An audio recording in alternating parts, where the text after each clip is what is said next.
नया पारिवारिक मॉडल क्या है कि अभी क्या समझते हैं लोग कि अभी ज्यादातर वो ब्लड रिलेशनशिप को परिवार समझते हैं। बाहर से बस वो मित्र और पत्नी को लेके आते हैं बस, या अपने घर से इस लड़कियों को, स्त्रियों को दूसरे परिवार में भेजते हैं। तो ज्यादा दो परिवार हो पाते हैं कि जहां आपकी बच्ची गई या जिस घर से आपकी बच्ची आई, तो ऐसे दो चार छह घरों में ही कोई संबंध बन पाते हैं, वो भी दूर दूर के। उसमें क्या है कि वहां कई प्रकार के परिवारों की संरचना होगी, क्योंकि बहुत प्रकार के लोग हैं, वो बहुत प्रकार के परिवारों को जीना चाहते हैं, जो ज्यादातर ब्लड रिलेशनशिप में संभव नहीं हो पाता है। क्योंकि ये जरूरी नहीं है कि पति पत्नी से जो बच्चे पैदा हुए उनके उनका जो स्वभाव है, उनकी जो लाइक और डिसलाइक है, वो माता पिता की लाइक डिसलाइक से मिले या दादा दादी की लाइक डिसलाइक से मिले, ये आवश्यक नहीं है।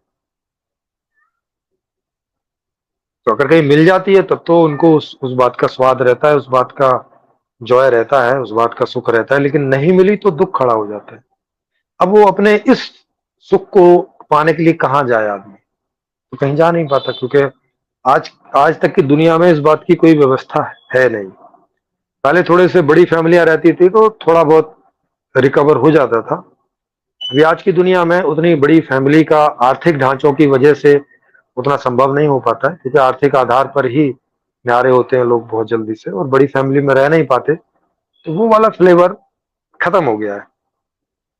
लेकिन ये जो नई व्यवस्था है, इसमें वो वाला फ्लेवर तो लौट ही आएगा, उससे भी बड़ा फ्लेवर लौटेगा कि यहाँ बहुत बहुत बड़े फैमिली भी इसमें बसेंगी, और वो ब्लड रिलेशनशिप की ही होंगी, ये जरूरी नहीं है। जैसा कि आप समझ सकते हो कि ब्लड रिलेशनशिप में जरूरी नहीं है कि सबके विचार, ख्यालात, लाइक डिसलाइक, अंडरस्टैंडिंग, है ना, ये सब चीजें बदले, ये सब चीजें मैच करती हूँ। तो वहां ऐसी फैमिली ही बनेगी, 100 लोगों की फैमिली, 200 लोगों की फैमिली, है ना, विभिन्न प्रकार की। तो उनको लोग ज्वाइन करते रहेंगे, कोई लोग ज्वाइन करते रहेंगे, कोई लोग छोड़ते रहेंगे। मतलब जिसको जब होता रहेगा हाँ बहुत हो गया, आप कुछ दिन बाद में आएंगे फिर, तो ज्वाइन किया चले गए, वो ऐसे कम्युनिटी जैसा, कम्युनिटी परिवार जैसा हो जाएगा, है ना। उदाहरण के लिए जैसे आजकल कई कई वृद्धाश्रम है, तो वृद्धाश्रम में रहते तो वृद्ध लोग हैं ज्यादातर, पर ऐसे कई यूथ हैं कि उन्हें वृद्धों के साथ रहने में मजा आता है, तो वहां वो आते रहते हैं, कोई 5 दिन के